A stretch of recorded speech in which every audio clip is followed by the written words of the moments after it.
सासरे आमचे राजकारणामध्ये नव्हते, पण गाव चालवणारे होते. अख्ख्या भोसरीमध्ये सदाशिव पैलवान म्हटलं की त्यांनी अख्ख्या गावाची शान राखलेली आहे. त्यांच्या पाठीमागं कोणी नाही कोणी वारसा करावा म्हणून सासऱ्यांचा वारसा मी घेतला हातामध्ये. मी जनतेची सेवा करते.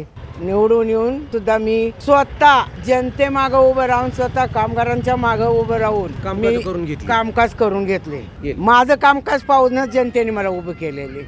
मी येऊ नाही तर नाही येऊ, शेवटपर्यंत मी जनतेची सेवा करणार. त्यांचे काय अडचणी असेल ती कामं करून दाखवणार. आता सध्या जास्त करून प्रभागामध्ये ड्रेनेजचं, पाण्याचं, रस्त्याची जास्ती समस्या आहे. मी ती 100% सोडून दाखवणार.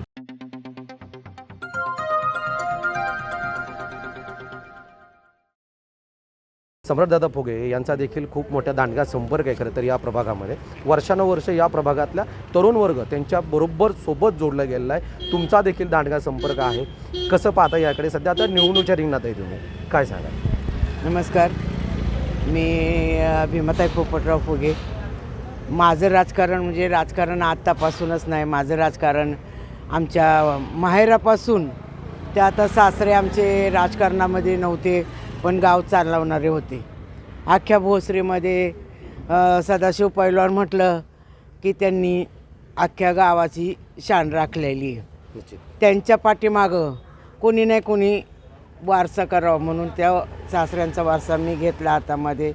मी जनतेची सेवा करते. मी आत्ताच नाही, मी इलेक्शनला उभी राहिले म्हणून मी नाही सांगत. पहिल्यापासून जे आमच्या घराण्याला सवय समाजसेवा करायची, ती मी शेवटपर्यंत समाजसेवा करत आले. आमची समाजसेवा पाहून जनतेने पहिला माझ्या सासऱ्याला उभे केले, तर त्यांनी हारले तरी त्यांनी हार मानली नाही. निश्चित प्रभागातले कामकाज करत राहिली. प्रभागातले आम्ही कामकाज करत राहिलो. सासरे जरी गेले, शेवटी त्यांच्या मागं भक्कमपणे मी उभी राहिलेली आहे. माझ्या मागं माझी मुलं करतात, माझे दीर करतात. म्हणून मला आमचं राजकारण पाहून पहिली मला BJPमध्ये मिळाली तिकीट. मी BJPचं खूप काम केलं. प्रभाग क्रमांक 7मध्ये मी निवडून आले.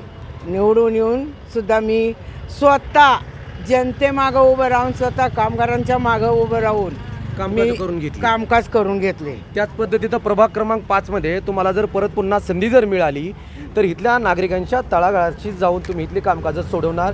जी सध्या आत्ता प्रभागामध्ये तसं बघायला गेलं तर श्रेयवाद खूप मोठ्या प्रमाणात केला जातो. या ठिकाणी इथले जे काही प्रश्न आहेत ते प्रश्न सोडवण्यासाठी नागरिकांनी तुम्हाला जर पाठवलं महानगरपालिकेत परत पुन्हा एकदा, प्रश्न सुटतील नक्कीच. नक्कीच राष्ट्रवादी येईल नक्कीच, वाटतं येणार.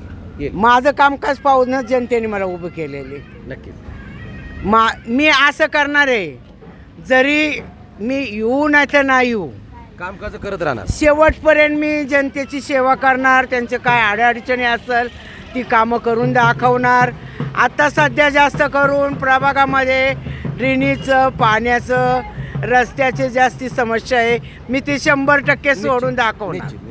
खरं तर तसं बघायला गेलं तर सध्या आता प्रशासकाच्या काळामध्ये प्रशासक लागलेलं साधारण सध्या आता 9 वर्ष झाल्या निवडणुका नाही आहेत. त्याच्यामुळं प्रशासक या ठिकाणी राज्य करते. त्यामुळे सध्या जे काही स्थानिक प्रश्न आहेत ते सध्या प्रलंबित आहेत असं काकींचं म्हणणं आहे. परंतु या प्रभागातल्या विकासाला सुद्धा येणाऱ्या जे काही महानगरपालिकेमध्ये मला नागरिकांनी परत पुन्हा एकदा संधी जर दिली तर या प्रभागातल्या विकासाला नक्कीच गती मिळेल असा ठाम विश्वास सध्या आता भीमाताई यांनी दिलेला सध्या पाहायला मिळून येतं. त्यामुळे निश्चितच सध्या वाढता यांचा दांडगा संपर्क पाहता सध्या आता म्हणजे सम्राटदादा फुगे असतील, बारसे मॅडम असतील, राहुल गवळे असतील, अमरभाऊ फुगे असतील, यांचा खूप दांडगा संपर्क आणि प्रभागातली कामकाजं केलेली आहेत. त्यामुळे निश्चितच या प्रभागामध्ये जे आहे ते अजितभाऊ गव्हाणे यांच्या मार्गदर्शनाखाली परत पुन्हा एकदा राष्ट्रवादी काँग्रेस घड्याळ हे निश्चितच येईल असा ठाम विश्वास 4 उमेदवारांना असलेला सध्या पाहायला मिळून येतोय.